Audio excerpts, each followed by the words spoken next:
Go Ask Alice is a show intended for adult audiences because adults want to learn too.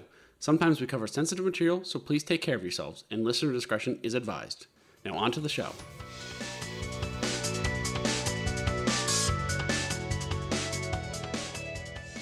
Hello, internet friends, and welcome back to another episode of Go Ask Alice, the show where we jump down random internet rabbit holes and bring you wonderful factoids from our adventures in Wiki Wonderland. I'm Drew, and I've been playing way too many games that Steve bought me, if you know what I mean. Excuse me? Don't worry about it. With me is... Oh, man. Now I don't want to say what I prepared. Oh, prepare it. Go. I'm Lindsay, and I'm going to make you sweat.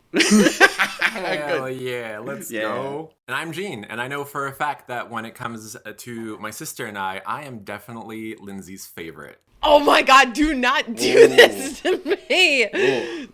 Because this is the show where there's no place for that. We jump down random internet rabbit holes every week. We start on the same wiki page behind the scenes, and we navigate using links within the article until we find something so metrically fascinating we cannot stop reading it, and we are bursting with excitement to share with each other and with all of you. This week, we started on the very unassuming Armadillo. And God knows we've really truly encountered things that we are bursting to share. So, Gene, we've been waiting for weeks with your teasers. Weeks? What is it? I landed on kleptoplastic sacogolassans. Oh my God. Whoa. That sounds like something I do not want to find in a dumpster. Yeah, probably not. That'd be very weird. Drew, where did you end up? I ended up on Robert Liston, a person again. And he might be known as the fastest surgeon to ever have lived. To ever have lived. The fastest dang surgeon.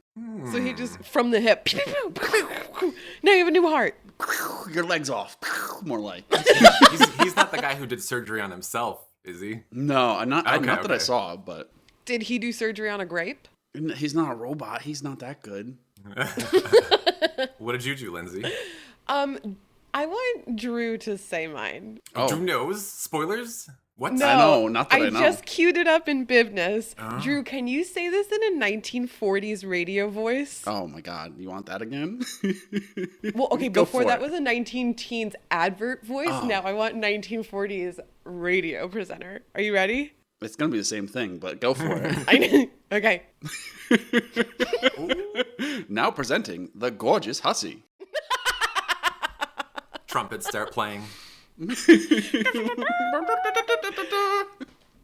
going to talk about the Gorgeous Hussy, also related the petticoat affair.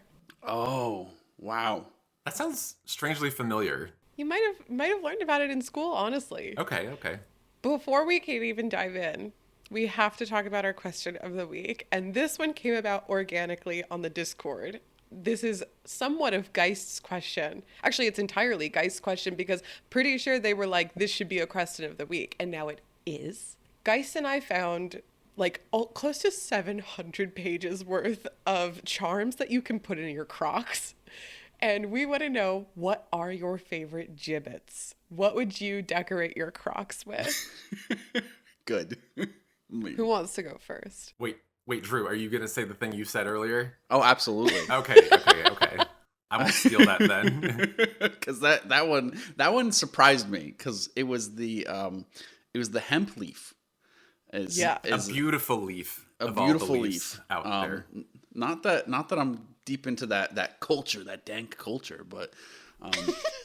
Wait, why would you put it on your Crocs then? Because it's funny. So everyone knows you're cool. You're a cool guy. All right. It's like the modern Boy Scout like sash. I was gonna say that would be like me putting boobs on mine. Good. Yeah, I saw it and I was just like, that's odd that they would put that on Crocs. Because I don't know, why do I feel this way? Crocs feel religious to me. I don't know why they feel like... Religious? Like cultish, you mean? No. Like they have ties to religion. Like, you know. Do they? No. To me, they have ties to food service because, like, everybody in food service wears Crocs. Why do I feel like they're religious? I don't know. Maybe Drew knows something we don't know. Like the owners are super religious or something. I have zero idea, but like it just sticks to me as religion, and that's why the hemp leaf was especially funny because I'm just like, what religious person would have this? All right, that's fair. Maybe that's perfect because my favorite charms that I found were like strings of pearls that would go from one hole to the other. So I just want like very fancy Crocs. But I love that. Runner up for which I also love the like plastic versus like pearls, like just really cheap versus really expensive. But my runner up favorite was a very, very teeny tiny fanny pack that had a working zipper. No. That's where you put the drugs, Drew. That's where you put the drugs, yes. That's where you put the drugs. Just a small hit. Mine would be, I'm going to double down with Drew. Hemp leaf. And it's not really hemp, wink, wink. Those are two separate things. We can get into that later. But also, I would go with black cats and rainbows on top of that. Oh, those Crocs are a fun time. Those are a fun time. You encounter those in the hallway and you're like, someone here knows how to have a good time. Yeah, this is a party walking down the street. Yo, I'm not kidding. Like, we were just talking about Crocs on my stream, and I'm gonna be like a recent convert coming up. You think? Well, okay, the whole reason I brought this to the attention of the Discord is because somebody on Twitter was posting about Honey Nut Cheerios Crocs that have like these massive sandworm looking Cheerios. I saw it. They were heinous. I want them so bad. Unironically, I want them so bad. They're bright orange, like swirly with white. Oh my God. And of course, I had to ask Geist which one was their favorite.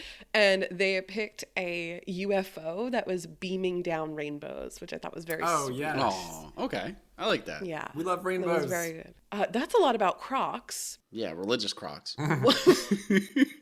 This is also probably a really good time to say, if anybody ever wants to come join our Discord, we have a permanent invite on our Twitter, Go Ask Alice Pod, where we get into all sorts of trouble behind the scenes. You have access to our spoilers channel, and our base of operations is in this Discord. We're recording in it now, looking at each other. You can get spoilers. You can answer question of the week. You can debate the religious nature of Crocs. You can do anything you want here. So go ask Alice Pod on Twitter or find our link tree. And more importantly, I would say, if you like to consume your media optically through the lens of your eyeballs, you can watch Jean's Twitch stream, which has fabulously taken off, part of Gunshizer Inc. with Michelle, right? Everybody knows Michelle. Inc. I have to use the pre-existing channels. They don't know Jean. Yes, they do. Some of them do. I'm getting back at you for waking me up this morning with your sibling rivalry. I don't know how many times I have to say it. Michelle started it. I was just chilling on the couch, drinking coffee, and she's like, who do you think she likes more? And I was like, oh, here we fucking go. She's going to hear this and she's going to be like, I told you. Anyway, Jean, how can we find you? How can we watch you on Twitch? Oh, yeah. Twitch.tv/Schwanzi. That is SCHVANTZI. Ask me on stream what that means and I'll tell you about it later. Because right now it's too much to get into. Hey. And there's also a link to Jean's Twitch channel at our link tree if you find our link tree to also join the Discord. And Jean also has his own fun Discord related to his Twitch channel. So if you're looking for lots of friendship, we've got it to go around. Yeah, we're gamers up in there. So if you like video games and stuff like that, come on in. All right. So it sounds like, are both of your topics scientific? Biological. Scientific. Bio. Okay. Yeah. I'm just going to say a rad as fuck dude, so. Oh. Huh. All right. I'm trying to think of a good order. I think I should break up the bioscience. So maybe I'll go second. Okay. So it's not too much science, unless you guys want to do like a ramping up. It could be. I don't think it's so much science. It's just like, biology. Like it's like a science. What do you say about bio? Hey, it's not. I mean, I guess there's science. Okay, never mind. There's scientific terminology, but it's all like bio fun stuff. It's not like all right. So complicated. Why don't we do Jean Drew me? Yeah, I like going first. I like that. All right. So we got kleptoplastic sacogolassans. Does anyone want to guess what that is? There's no way you're gonna know. Is it sugar that steals? You're kind of right about the second part, the stealing part. There's definitely no sugar. I don't know where you got that from. Okay, cool. I was thinking klept. Yeah, klepto, like kleptomaniac. Stealing. Any ideas, Drew? Any guesses? Judging by from spoilers, so I saw a lot of chloroplast. Ooh, yes you did. I did see a lot of chloroplast, and I recognized it and was like, oh, maybe we're doing some like bioenergetics. Maybe? Oh, so yeah, my topic kind of goes into that all the way at the end where I'm like, okay, they need to research this more because bioenergetics would be a fucking awesome thing to go with on this topic. Oh, I love that Drew was like, science, I know this. Jump in, Gene. Tell us all about it. All right. Sacoglassa are a superorder of small sea slugs and sea snails. Oh, those colorful little cuties in the ocean. They live by ingesting the cellular contents of algae, which we all know what algae is, which also gives them the sap-sucking sea slugs nickname. Say that 5 times fast. Sap-sucking sea slug. God, I wish Sarah was here. Oh my God, that would be so much fun. Probably make her sick trying to say it. I'm sorry. Sap-sucking. So most sacogolassans fully digest the algal fluids that they take in, but a few select others sequester, incorporate, and utilize the still living chloroplasts within their own tissue. Ooh. Wait, so they just like take over their body? They basically suck in chloroplasts from algae, and their bodies somehow convert this into their own things that they will use in the future. Wait, so it would be like if I went to the supermarket, bought a liver, ingested it, and then I used it as a liver. Well, no, it would be like if you went to the supermarket, got a head of lettuce, ate it, and then suddenly your cells were like, oh, I can photosynthesize this. I think the same thing. I think it's, what is that? Endobiogenesis? No, what's the word for it? You'll probably get into it. I definitely don't remember any endobiogenesis. Sheesh. Look at this scientist up in here. You might as well be talking about some anime I've never heard of. It's like the same idea of how we got mitochondria and how chlorophyll actually works is. I know what you're talking about. Kind of. Yeah. We do go a little bit into that towards the end. But yeah, so they steal these chloroplasts. It's hence kleptoplasty, or kleptoplastic. Klepto meaning stolen, and plast meaning living substance or like organelle from a cell. So they steal these parts of cells and then they incorporate it into themselves and utilize them as animals, utilizing plant cells. That's fucking crazy. That is so crazy. Wait, okay, so it's an animal. Yeah, it's a slug. Using a plant. Yes, they steal cells from a plant and then use them within their own animal tissue after converting them. Oh my God, so hence why you corrected me and said, no, it's like a lettuce. Like, it's like as if you were like a... Yeah. Oh my God. Because it's plant matter. Although, technically, algae isn't a plant, it's a protist. But we can get into that if you're interested. Also, Mossman of the He-Man Masters of the Universe franchise does this on the regular. I just want to put that out there. The blueprint has been set, and it's Mossman. Mossman. So, plast, we said plast are living substance and organelles, the suffix plast. So in this case, we have chloroplasts, which we already said, which are membrane-bound organelles that contain chlorophyll, the things that plants use to utilize photosynthesis, which gives them energy and food to survive. So as a result, these little slugs are also nicknamed solar-powered sea slugs, which is cute. Oh, so cute. Not entirely accurate, but cute. Nicknames aside, these few sacogolassans are super unique in the multicellular animal, which is the metazoan kingdom, as kleptoplasty is otherwise only known to exist in single-celled protists, and 2 species of marine flatworms that were only recently studied in 2019. So there's literally just like a handful of these creatures that exist that can utilize kleptoplasty, which is fucking awesome. Yeah. And Also sounds like, based on your other examples, the one that you are talking about specifically might be the biggest organism that does it, because the other ones sound kind of small. Yeah, the marine worms, I mean, they're all kind of small. Some of the sea slugs can get to a decent size, like a little under the size of your palm, maybe. Although I guess everyone's palm is different. No, but that, I mean, relative to what I imagine your other examples were, that's pretty big. Yeah. Yeah. I mean, it's not like we're talking about cells eating other cells here. It's like really an animal. It is. Yeah. It is straight up an animal, yeah. Yeah, that's fascinating. And to like counter, so like the animal kingdom versus protists. Protists are just organisms whose cell or cells contain a nucleus but aren't considered animals, plants, or fungi. And this is where, like I was saying, we can get into it, where like amoebas are protists, algae are protists. They're not real plants. Did you know that, actually, this is completely going off topic, but did you know that kelp is actually a protist and not a plant? It's just a type of complex brown algae. No. Like the biggest, fastest growing sea quote unquote plant is actually just a complex brown algae. Ew. That's cool. Isn't that crazy? Kelp is awesome. That should be its own topic. Anyway, there are 284 known diverse species within the Sacoglasses superorder alone, divided into 2 clades, the shelled and the shellless families, which are then further divided into other sets of clades, families, and so on. It's way too complicated to get into. We'll just chalk it up to genetic diversity. Yeah. You're welcome, Drew. Yeah. Genetic diversity, yeah. Can you say it really close to the microphone, Drew? Genetic diversity.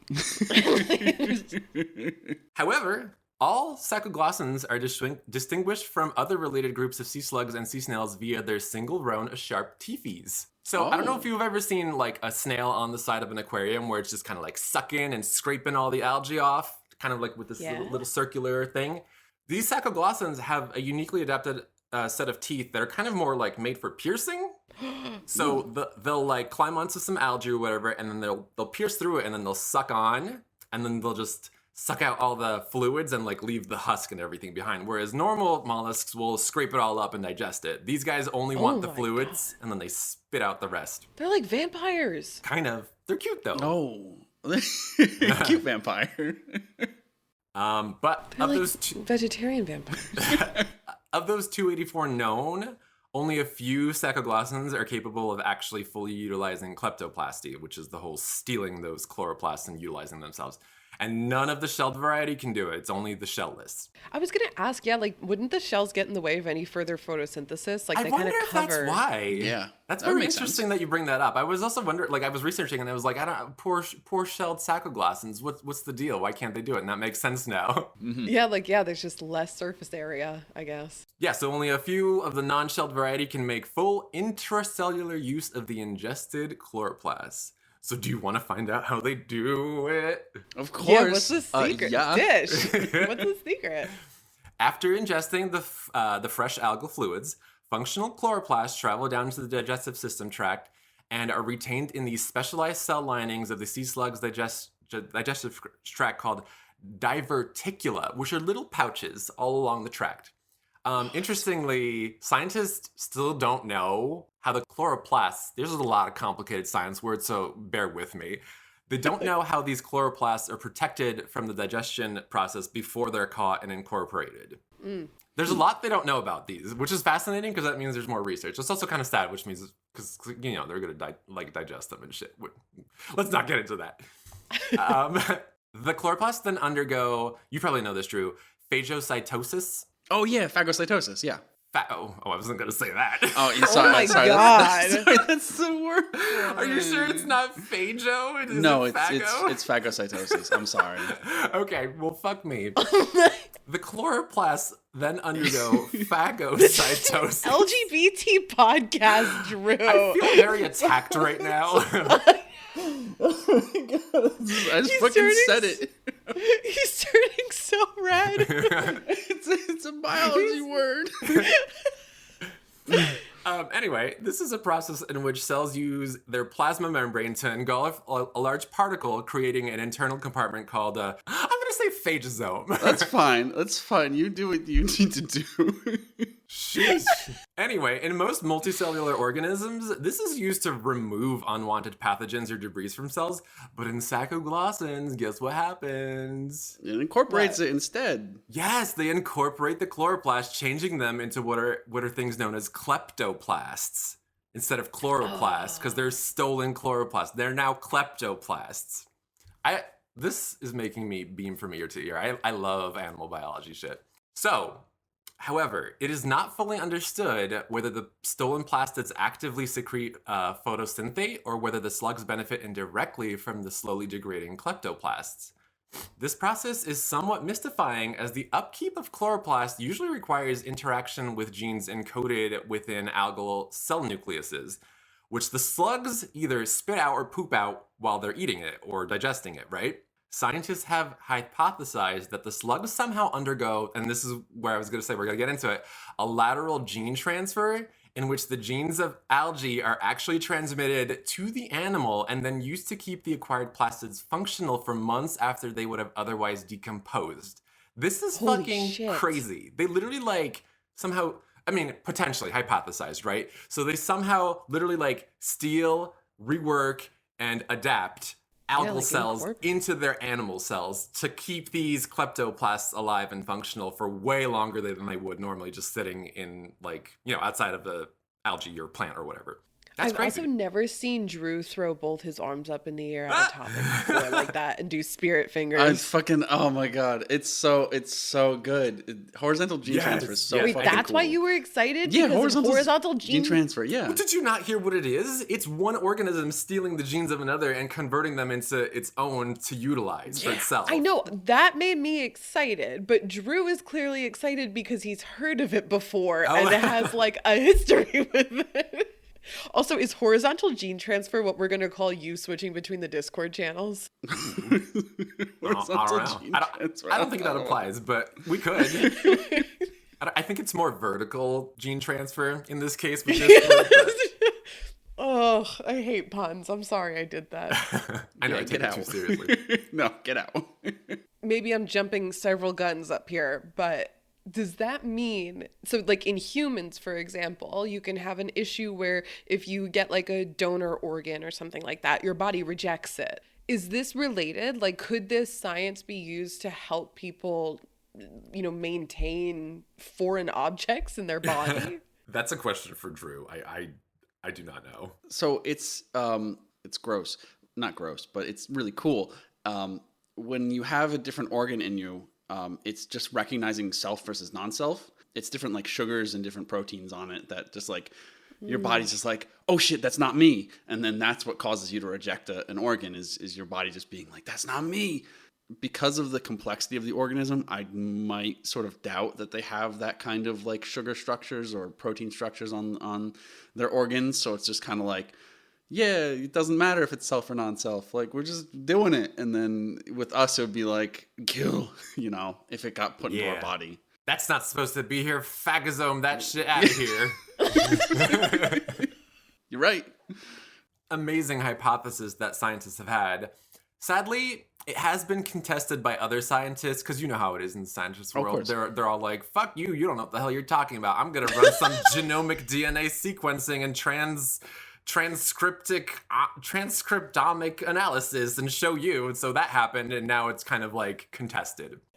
But it's not entirely proven wrong, so who knows? Do you know what any of that means? I'm sure you know genomic DNA sequencing. You kind of know. Yes. I kind of know what that is. But transcriptomic analysis? So the transcriptome is super cool because you have the genome, which is what your genes actually code. And then the next level is the transcriptome, which is what's actually being not coded, what's actually being produced by your genes. So it's the next, it's your proteome almost. So it's so it's a deep dive into DNA sequencing itself. Yeah, it's not even looking at DNA. You're looking at what's actually in the organism. What proteins are being produced and what really cool shit's all over the place.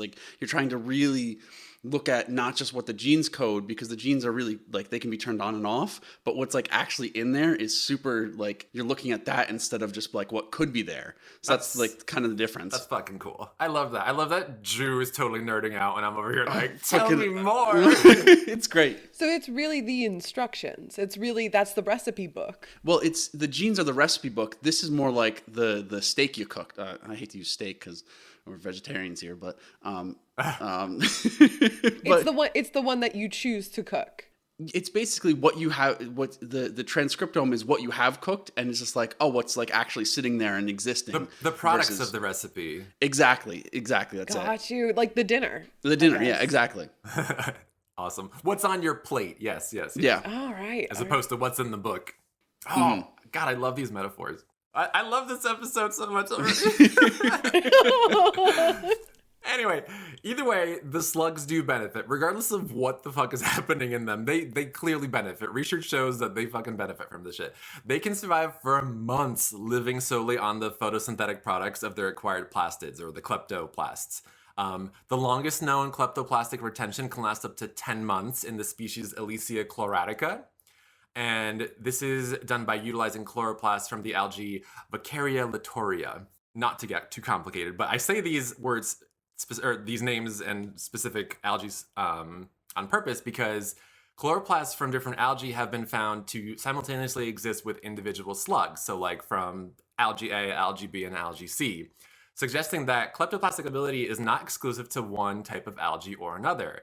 However, the longevity of differing algal chloroplasts within these individual sea slugs does vary. So we're not sure if this is based on the species of algae, the species of slug, or an unknown different factor. It's fucking wild. That's wild. That's wild. Isn't that genetic diversity? Fidgeting. Yeah, I'm fidgeting because it's so wild to me.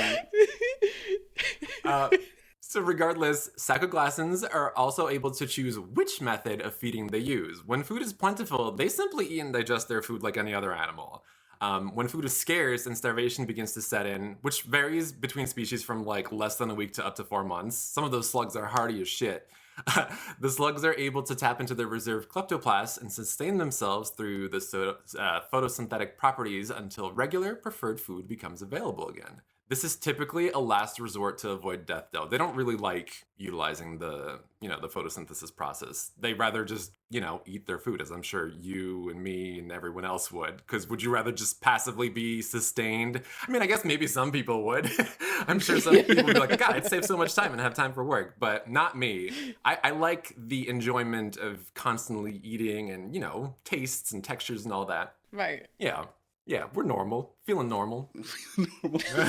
If you have to say it. So some species like Elysia crispata, which I love that name, crispata. Crispata. Strategically use this to survive seasonal or environmental changes as their food supply fluctuates throughout the year. So like, if it's cold and dark and whatnot, there's less algae around. Or if there's like a pollution thing or if, climate change, they're like, oh shit, there's like no algae right now. I'll just tap into my reserves. Do your thing, son. S-U-N, wow. Not S-O-N. Okay, so, that's pretty much it for that, but, they do have a few other things that I thought were cool on top of, stealing, kleptoplasts and living off of the sun's energy and converting that shit, because that's crazy. Sacogolassans additionally use something called kleptochemistry, in which they steal anti-herbivory compounds, which are chemicals that make plants taste like nasty and be poisonous to other animals so that animals don't eat those plants. And then they convert that into their own toxins to ward off their predators. Oh my God. These slugs are so fucking cool. I can't get over it. They're little kleptomaniacs. Yes. Yeah, so for this week, I ended up on a person again. I had to go through a little bit of a convoluted path to get to Robert Liston. I went through armor, because armadillos and all that. And then I went to World War I, and then I went to wartime medicine, then to regular medicine, and then finally anesthetics, which is how I ended specifically on Robert Liston. So... Did you see Belladonna in wartime medicine by any chance? I was just kind of skimming, but I was... Because I didn't want to get caught up in wartime medicine, because then I'd be on here for 20 hours. So... let me set the scene a little bit for this, because we need to talk, because I want everyone on the same page here. We need to go. talk. It's the 1800s, and medicine, specifically surgery, is fucking brutal. It's garbage. It's fucking brutal. And if you were going into surgery, you were really fucked up. Like, you were messed up beyond belief. Like in a good way? No. If you were going into surgery, you were doing pretty terribly. Like it was really, like a last resort. It's a last resort. Oh, and I it's thought likely, you meant like the medicine was fucking you up. No. Never mind. This is not a hemp leaf Crocs moment. Sorry. But like the bad thing was, it's very likely that you would be even more messed up after the surgery, because the surgery was not great. I love So, Gene. I'm sorry. I don't know. I'm a bad person. oh wait, I have so many stories for you then. Hell yeah. Oh my God. Okay. So this was a time before aseptic technique and hygiene standards were really, well understood and well implemented. So it's extremely likely you'd end up with a life-threatening infection due to a surgery. In addition, when I say surgery, you normally think of a very careful process, but most of the time these surgeries involved removing limbs or just like huge massive operations just to remove an organ or I don't know if they'd even remove organs. I think it was just like removing limbs was very common. But now that sounds that sounds horrible and all by itself. The real problem here is that this was all done without anesthetics. Anesthetics didn't exist at this point. No. I'm curling my toes in. No. So these people were going through surgeries literally awake and aware of everything that was going on. Okay, that's not funny. That's just awful. I would not wish that on my worst enemy. Absolutely not. That sounds horrible. That's torture. Exactly. That's that's literally the word I use. Yeah. Because you'd basically get tortured for, however long, and then you'd just most likely die afterwards because you get a terrible infection. Why couldn't they just make you so drunk you pass out and then do it? Dude, being drunk makes you bleed like crazy. Yeah. Do you think they understood that then, though? Probably. They probably tried it. Who knows? But we'll get into what they tried, because it's pretty wild. I still think I'd be a great old timey doctor. And just chopping limbs left and right. Next. I'd be like, get drunk, then we'll see. Get drunk. You would have a high mortality rate, higher than normal. Which was already fucking high. I was gonna say, where's the bar right now? I think that's fine. Gotta break a few eggs to make an omelet. You're definitely gonna be breaking eggs. Horrible metaphor for this situation. So surgery sucks. Clearly surgery sucks at this point. It's not great. So where does Robert Liston fit into all this? Well, let me explain a little bit about him. Because Robert Liston was a British surgeon who ended up being the first professor of clinical surgery at University College Hospital in London. He's very well known, very well respected for being a surgeon. And he was instrumental in bringing modern anesthesia to Europe, just because he performed the first public operation using anesthesia. So it's super cool because he was just like, I'm going to use this and show it to people, and so that people actually really would pick it up because he was so well respected. What was it? Was it some kind of chemical or gas or? Yeah, it was ether. Ooh, ether. Ooh, the ether. You tapped into the ether. Okay, it was a gas though. It was a gas, yeah. Okay. But before we get into that, let's start from the beginning, because I'll set him up a little bit because he deserves a little setup. So he was initially educated by his father in Abercorn Village School, and after school, he was accepted to Edinburgh Medical School from basically 1808 forward. And then in 1810, he became the assistant to his tutor, Dr. John Barclay. And Barclay was a Scottish comparative anatomist, that's the word for it, who taught him all kinds of human anatomy and human physiology, but he did it through the lens of both the animal kingdom and direct human anatomy, which is super cool, because I think that's a great way to really learn anatomy is looking at not just what's happening in humans, but also looking at the animal kingdom as well. Super cool. I did a lot of that in school. It's just great. But he was definitely sort of on his way to becoming a surgeon at this point because he knew human anatomy really well. Then in 1816, Liston went to London for a year to train under William Blizzard. So Blizzard? Yeah, I know. Fucking great. badass last name. It's only with one Z though, so it's not as cool. Loser. My name is Willie Blizz. Willie Blizzy. William Blizzard was actually a well-respected surgeon at the time. Two facts I found out about him when I was looking him up. He was very against child labor in cotton mills. So he was very against that. What's wrong with child labor? What's wrong with child labor? Yeah, their hands they're the only things that fit in the machine. Yeah. Yeah, Are you like against commerce, Drew? Sure. The other cool fact was he lived to be 92, which is really surprising. For that time, right? For that time, yeah. Yeah. Really surprising. Two things you gotta know about this man. One, didn't like child labor. Two, lived to be 92. Two. Well, he was also a very well-respected surgeon, is what I said. He's a cool guy. But he really helped Robert Liston become a great surgeon. Well, as great of a surgeon as you could be at the time. So Liston returned to Edinburgh to teach anatomy in 1818, and he became a house surgeon to the Royal Infirmary in Edinburgh, but was dismissed in 1822 due to disagreements with the head surgeon.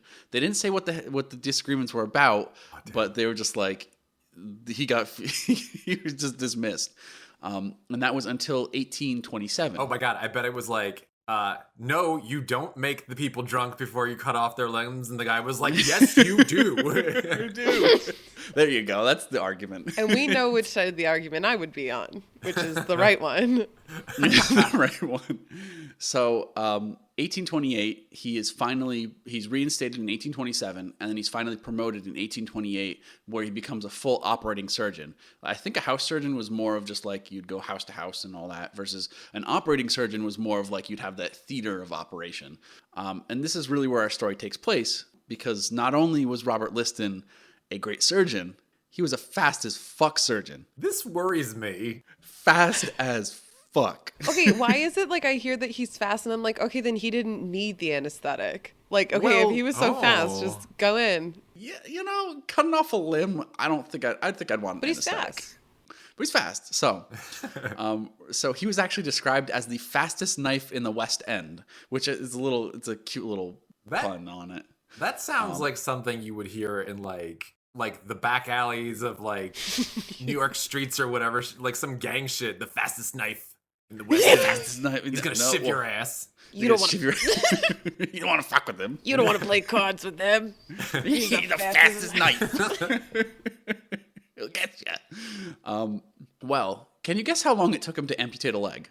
Just in how long? I'm gonna say 45 seconds. You're close. Should we do Price is Right rules? Let's see if I can come. Okay, go Don't for it. Don't you dare say 46. I'm going to say 60 seconds. 60 seconds? You both have a very...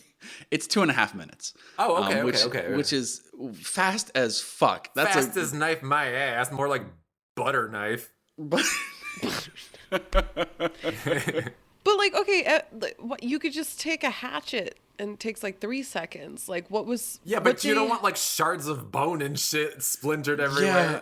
Did they know what that was back then? Like, okay, and when you say amputate, like, does that also include like sewing up? Yes. No, like the whole operation took 2.5 minutes. Oh, so the whole operation from start to finish, not just like hacking it off. No, I think judging by what I've read, it seemed like the whole operation took 2.5 minutes. Okay, that's fucking badass. Good for him. Can this guy fix my sweaters? Like, how long would it take him to sew up a sweater?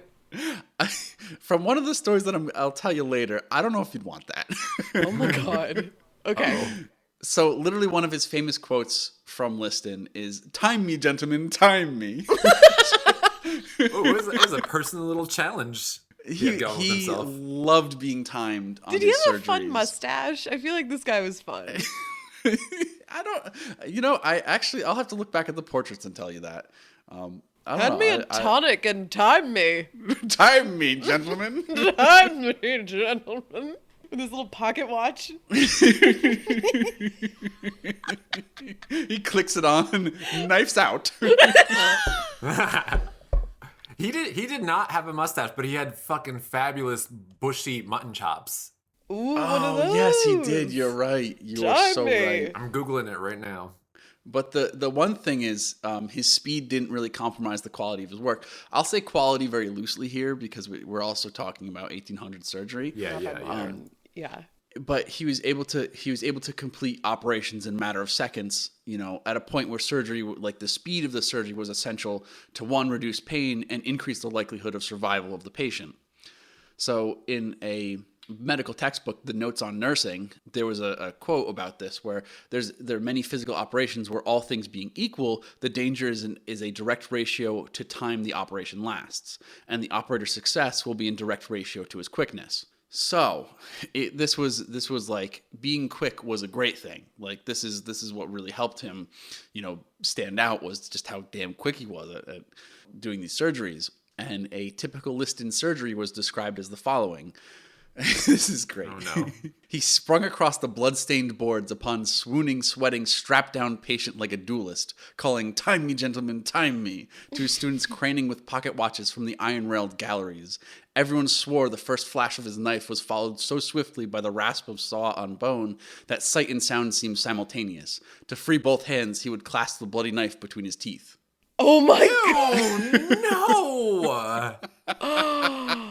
I was fine with all of. I mean, I wasn't fine with all of that, but that part got to me. Oh my quick. God! So he could yell "time me," but he couldn't say "hold this."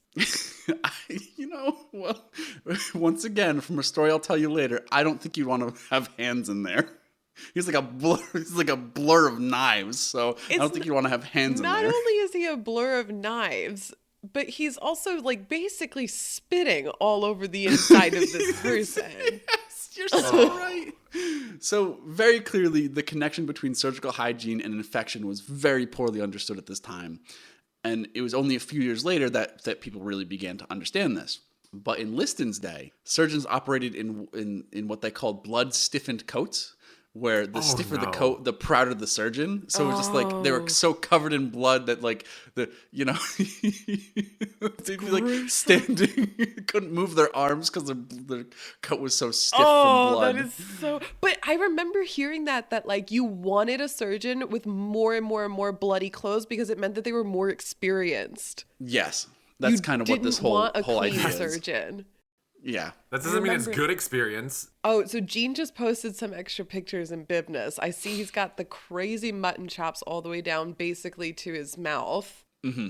And there is an image of a man fighting for his life on the operating table and at least 6 people holding him down. And presumably the surgeon's not even in this image because he's moving too fast. He's moving too fast. He couldn't be seen. What is said next is that pus was inseparable from surgery as blood, and cleanliness was next to prudishness. That's what they described this surgery as. Wait, implying that being clean is like being a little bitch, basically. Exactly. It's like being too prude to perform surgeries. Man, they had it really backwards back then. Really backwards. Well, literally, like in this era, they believed there was no point in being clean and that cleanliness was out of place. So ridiculous. They said to be clean was akin to an executioner getting his nails manicured before chopping off a head. Wow, what a fucking hateful thing to say. Yeah, this sounds homophobic.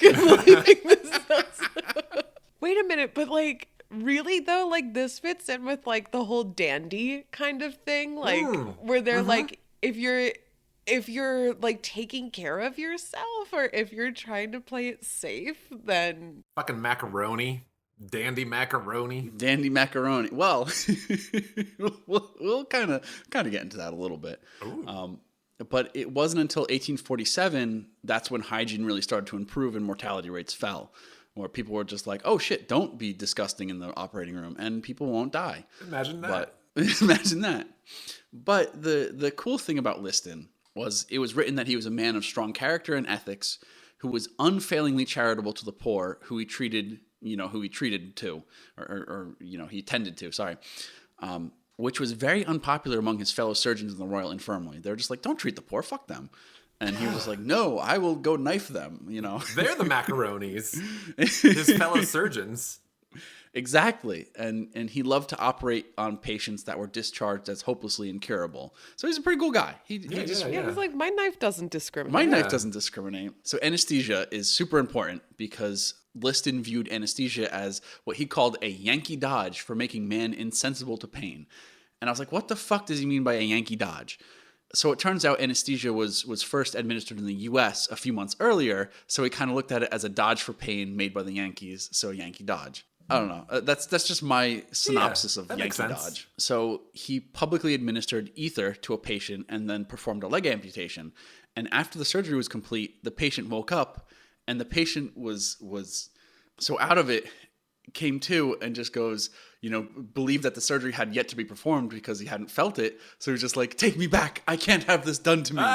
You fool. Oh, it's too late. Liston realizes like, holy shit, he didn't experience any of that pain. Yeah, that's fucking awesome. This shit is good. And he even said this shit is better than mesmerism. So mesmerism. I know about this. Is a form of medical hypnosis that was used before anesthesia. And it completely discredited, of course. But he was just like, this is better than mesmerism. Like, holy shit, we could really use this. And they really tried everything. I can't believe they would fucking hypnotize people. Yeah, right. And you thought that just alcohol was a bad idea. Oh, how about I just gaslight you for an hour before I start hacking you up? Well, the operation was a success because the leg was off and the dude didn't even realize it. So that's super cool. And Liston was just like, this anesthesia stuff is great. So he really helped revolutionize surgery because this was a very public operation. And so, all of his students learned about it. Basically, everyone learned about it and was like, oh my God, this shit's great. So there's a great little article from the Wiki article about anesthesia and, how it was used in this landmark surgery and just like what was done after the landmark surgery. So I'll post that probably in Discord at some point. Mm-hmm. But I wanted to finish up with one of his most famous cases that Liston ever worked on. So this case, it's debated as to if this actually existed or actually happened, but this case is wild because it had a 300% mortality rate. And you might be asking, 300%? How the fuck do you get a 300% mortality rate? Well, so Liston amputated a leg in his classic 2.5 minutes. The patient died afterwards from gangrene. He accidentally amputated the fingers of his young assistant, who died afterwards from gangrene. That's how fast he was. That people would just have shit flying off of them if they were within the vicinity. In the vicinity. He's like a fucking blade of knives, just like fucking just off with those fingers. And then this is especially blade of knives. He accidentally slashed through the coat of a spectator who was so terrified that the knife had pierced one of his vitals that he fainted and ended up dying of shock. Oh my God. So literally, one surgery, 3 people dead, which is just wild. I also can't. In my mind's eye, I just imagine like a flailing lunatic. He's just a spinning blade. He just fucking takes shit off. And then... Also, how do you die from the impression that you might have been hurt? What was that person? If that person was so delicate, why were they in the front row? It's true. Well, he did see the assistants or whoever's that was fingers just go flying off out of nowhere. So yeah, that's pretty true. I'm sure it was a little unnerving sight. Yeah. So as I said, it's not very clear if this actually happened 100%, but it's just a wild story about Liston. It fucking happened. It's so wild. It probably did. Oh my God. So yeah, that's a little bit about Robert Liston, one of the fastest surgeons to ever have lived. And he seems like a pretty cool guy, and I'm super happy I ended up on him. So, wow, that's awesome. Him. Yeah, he's cool. We like him. He's a good guy. Fabulous. Thank you, Drew. That was really good. He's no Paracelsus, but you know. But did Paracelsus kill 3 people at once? No. Not that we know of. Trying to save a life, Oh my God, kill 3 people. Yeah, that's Robert Liston. Love it. All right, where to really start? I told you that my real topic is the petticoat affair, but I got here because of the Gorgeous Hussy. I was entranced. Okay, the Gorgeous Hussy was about a real event in American history called the Petticoat Affair. And I thought it was going to be scandalous as fuck, and it kind of is. But I'll give you the caveat that I don't give a shit about American history. And I'm really sorry because I've really tried. Really, really tried. But it's like, sometimes you get that high-pitched ringing in your ears all of a sudden out of nowhere. Yeah. I swear to God, that happens to me every time people talk to me about government, blah, blah, blah. Like, I just don't listen. So we're going to have a fun Lindsay take on American history. Oh, yeah. Yeah. Let's do it, because I also fucking think American history is the most boring kind of history there is. I'm going to bookend this story for you front to end. The Petticoat Affair starts with a random woman who was just like a really hot bartender, and it ends with almost the downfall of the American government. Ooh, let's go. I want to give a huge shout out to the history guy on YouTube. I read this wiki article many times over and it just doesn't stick in my head. So I took to alternate forms of media, and the way that the history guy, that's his name, told the story and included pictures made it so much more fun. So without this guy, I wouldn't have a topic. So thank you, the history guy. Thank you. So basically what you would need to know to really set the scene in your mind is that it's like early 1800s America. So we just came out of we just came out of the Revolutionary War, but the Civil War hasn't happened yet. So it's like, okay, yeah, we're done with like thinking that Britain is our enemy. And now we're at the point where we're starting to look at each other and we're like, kind of hate you bastards a little bit. Yeah. And it's like enough where we've like reemerged from not having a centralized government, and now we're like, I don't really like how things are run around here. Like, while the clay is still wet, let's like make this what I want. So there's a lot of kind of ambient uncertainty to begin with, but the beginnings of a structure.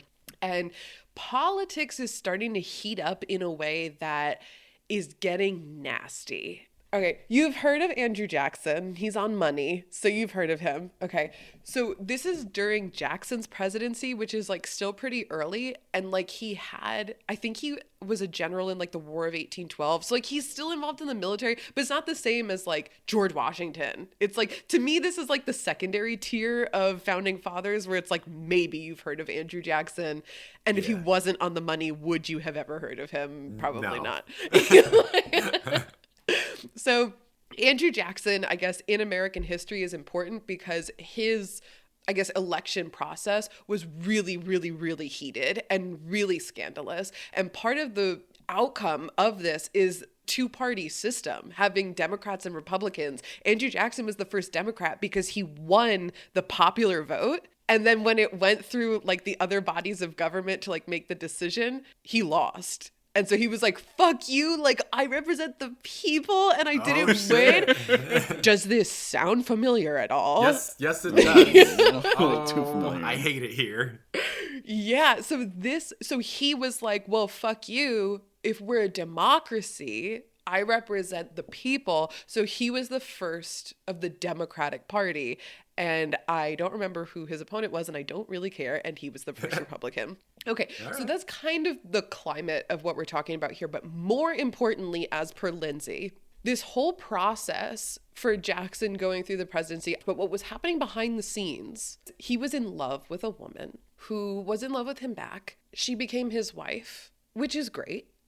This happened. Sounds normal so far. Kind of normal, yeah. They were married in the 1700s, and at the time, they were kind of in the Wild West of fucking Nashville. Like, this is like the time where like the rest of the United States as we know it doesn't exist yet. So they're in Nashville and they're like, it's crazy out here. Like, no rules, like whatever. So she gets married to her first husband and it doesn't work out and they get divorced. And kind of like in this uncertain, not real rules, Wild West of Nashville, she thought her husband took care of the divorce and she went and eloped with Jackson in Spain. Not Spain as we know it, but Spanish Louisiana. Oh, I was like, what the hell were they doing back there? You know? So they like fuck off to Spanish Louisiana and get eloped. Turns out she was not actually divorced, but it was kind of one of those things back then where it was like so without precedent and laws as we think of them that it was kind of like if consensus in the community is fine with the divorce, then it's not scandalous. Everyone's like, yeah, okay, you got divorced. Like, we hate that asshole too. Okay, move on, kind of a thing. Yeah. But they'd like kind of moved around a bunch. So fast forward literally 34 years after their marriage, Jackson's running for president and people are digging that shit up. And they're like, your wife was a polygamist because she was technically married when you guys got married. So it's like ancient shit that they're digging up and throwing in his face. It got really nasty and really personal. Well, why does any of this matter? Because it weighed on Jackson's wife so bad that she literally had a heart attack and died before he became president. The poor woman. Yeah, Sucks. it destroyed her. So Jackson is like a Byronic hero. Like, he goes to the funeral and he's like, I'm paraphrasing, but he's like, God better forgive you because I'm not, to everybody at the funeral. Hell yeah. Instill the fear of God on all of them. He was like, that's a big W. fuck you all. I'll never forgive you, but I guess God has to. Anyway, still really actually just setting precedent, because what happens is Washington, D.C., as it was in the early 1800s, there is this really sexy barmaid.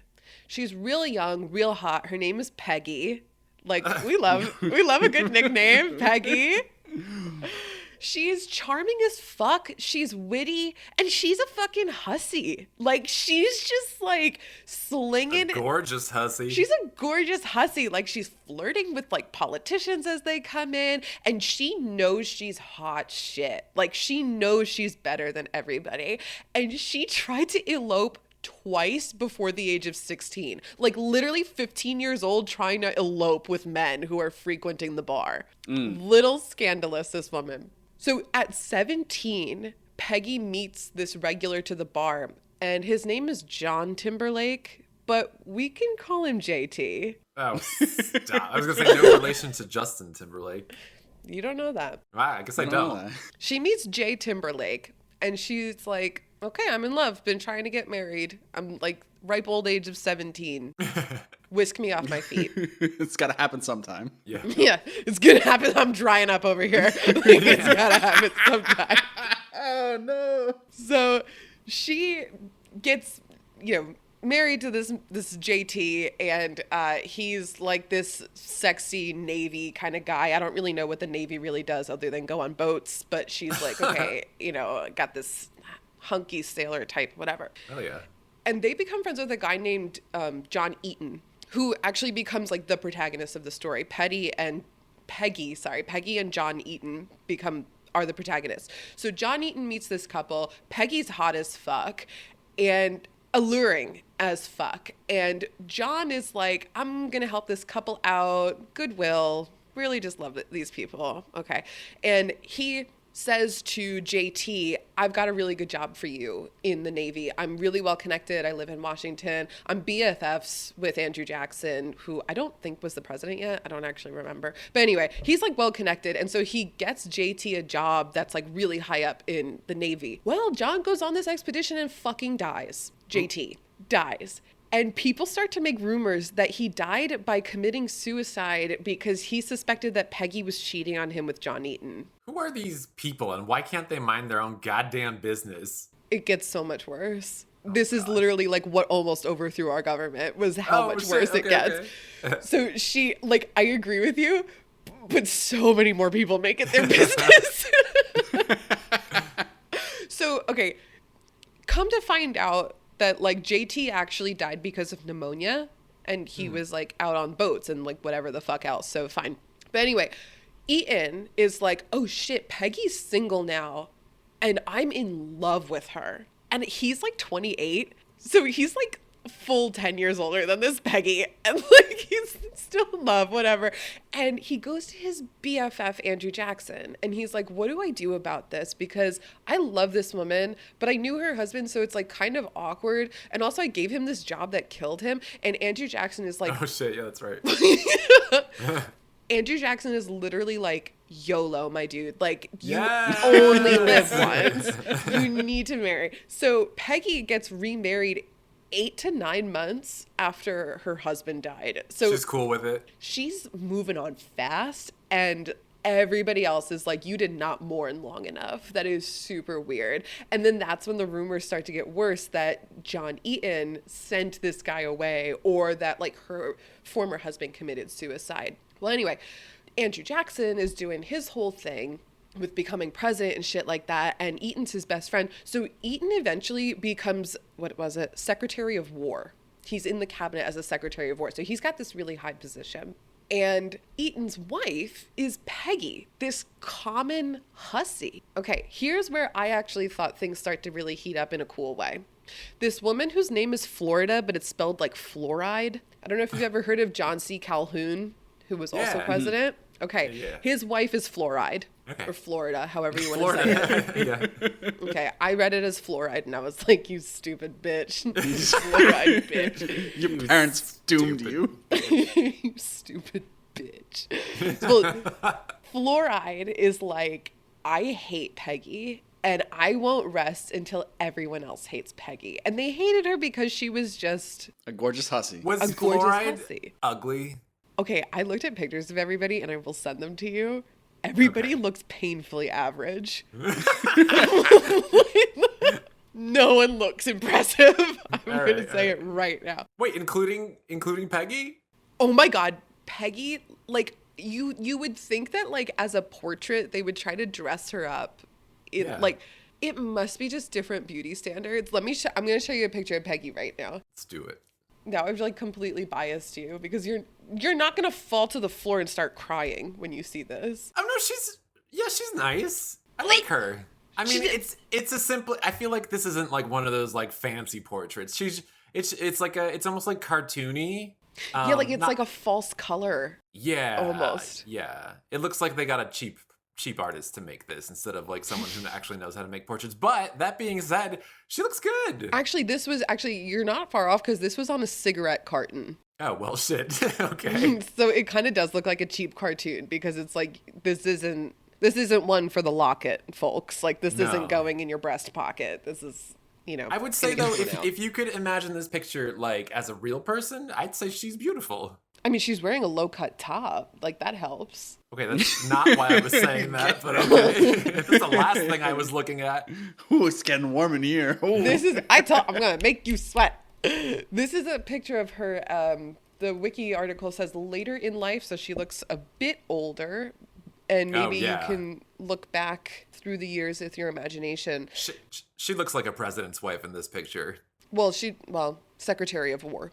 Well, close enough. Close enough. This Some is what authority's wife. Florida looks like a Bible study leader. Oh my God.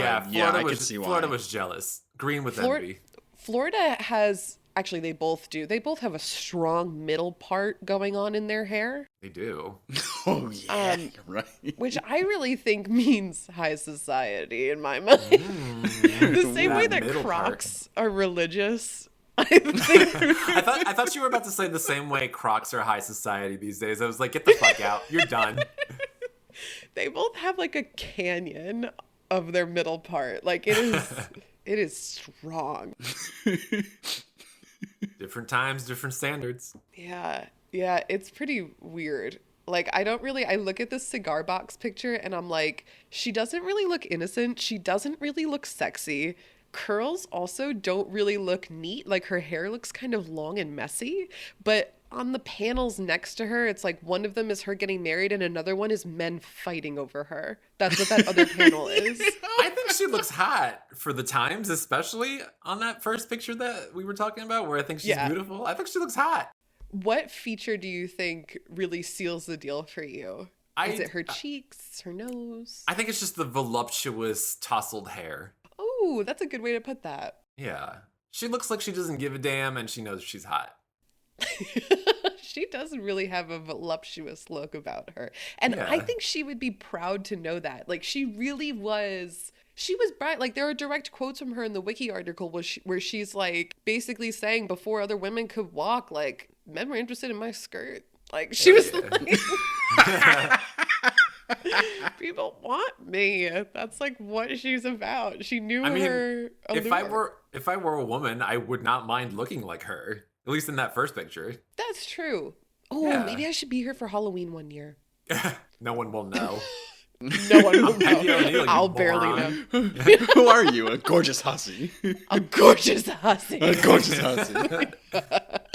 Throw my hair around. I'm a gorgeous hussy. Where did I leave off? I have no idea. Sorry, we got so distracted. Oh, fluoride. I was talking about fluoride. Yes, fluoride, yeah. Okay. Oh, that's what I was going to say. Was that, okay, genuinely, what sealed the deal for me in capturing my interest was a point that the history guy brought up in his video, which was that women at the time could not vote. And it was going to be a long time before they could. This was the early 1800s, and women couldn't vote until like the 1900s, I'm pretty sure. Yeah. So the political power that women had was kind of like they were officially or unofficially in charge of the morals of the United States. Like they were the moral guide of their husbands. Their husbands had all the political power. And so they were more of like the society kind of standards. Like we decide what's proper. We decide what is the morals of the country kind of at large. I'm starting to see where this is going and what the problem is here. So Florida saw herself as kind of a leading role. It was her duty to the country to uphold sort of Christian standards. Mm-hmm. Well, obviously our hussy didn't fit that picture, which is where I'm sure you see this going. Yes. But it would get to the point that it would be a little bit hostile and start to actually interrupt with the flow of politics. So the women who were in the cabinet or married to men who were in the presidential cabinet would take turns hosting dinners and hosting parties. And it would get to the point where other women would say to their husbands, you're not going to that party. You're not attending that dinner, or I refuse to. And these are still places where, you know, politics would be done or people would have like important conversations. And it created a rift that penetrated. I wish I didn't use that verb and now I just said it. It created a rift that permeated. Let's use permeated. There you go. Hey. Permeated into actually the run of the government. And it got to the point where tensions were just so high that people needed to actually come in and mediate. And what ended up happening at the end of the day was that John Eaton and another cabinet member who I guess was on the other side of the argument had to resign. And I think the important context in all of this that I kind of set up in the beginning is that Andrew Jackson was actually very sympathetic to Eaton and Peggy, not just because they were friends, but he kept thinking back to how his wife died. And he was like, oh yeah, he was really like, I do not tolerate this bullying and this kind of behavior. And there was some quote from him saying, I'm the fucking, well, not really, but he was, I'm paraphrasing again, but he was like, I'm the fucking president. All of these women with their drama, they're not the fucking president. I can't make presidential decisions based on like all this women's fucking drama. Yeah, sit the fuck down, host your parties, and shut the fuck up. Know your place, host your parties. No, he didn't think. Well, actually, I don't know what he thought. But that's kind of actually where the petticoat affair comes from, was all of these women. So petticoat is like a type of skirt or like part that slips under your skirt. Yeah. And all of these women obviously like wore petticoats. So it was a women's affair that ended up really creating this awful domino effect. So once Eaton and the other guy resigned, who was on the other side of the argument, that started, I guess, or left the door open for Jackson to fire the rest of his cabinet. So what ended up happening was in almost all except for one person, the postmaster general, everybody in the cabinet was forced to resign. And these were like all high society bullies basically that he fired. Is that what yes. I'm getting? Yeah. But it would be the same as if today. So who's in the cabinet? The Secretary of War, the Secretary of the Treasury, the Secretary of State, everybody. Yeah. Important fucking people. Fucking people. And this was when the United States government, first of all, wasn't the United States yet. Or I guess it was, but I mean, we still had like, you know, the annexation of Texas hadn't happened yet. Like, you know, still didn't even have all the states. But I would say that the grand American experiment, I guess, maybe that he was even later too. Whatever. All I mean to say is that the government was like brand fucking new. And for everybody in the cabinet to resign, everyone was like, is this the end? Like, is the government gonna fall apart right now? Unsure. I mean, it basically was. It was mid falling apart. Yeah. I mean, yeah. And this was still before. So I guess some of the fallout from this, or some of the resolution that happened, actually prolonged what would have been the Civil War by like a few decades. really inflamed other issues that were going on at the time. I told you there was all of this mudslinging that was kind of starting to happen. And I hate that. I hate that that was a thing even back then. I thought that was like a more like since like the 1960s kind of thing. But this shit was happening from the very beginning, apparently. Yes. Like I was thinking back to just the few presidential debates I've watched and like feeling disappointed that they get so far off topic, bringing up things about their personal lives. Such bullshit. And this is really, it's hundreds of years old. That makes me bullshit. Very angry. I want to say irrationally, but no, I'm rationally angry right now. So rational right now. People don't change. Fuck. It's true. People don't change. And that is how a single barmaid almost led to the downfall of the entire American government.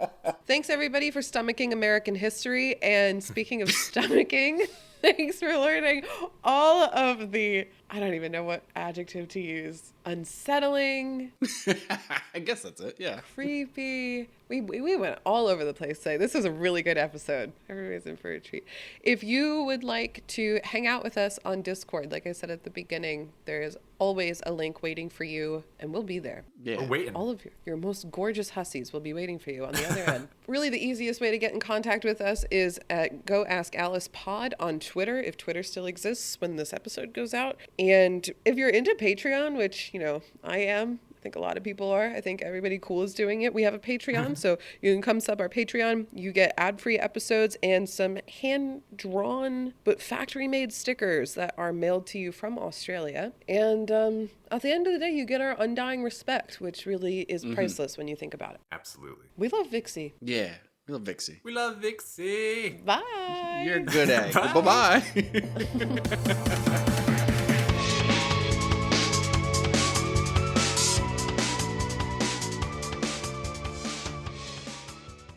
You're mine now for at least 10 months.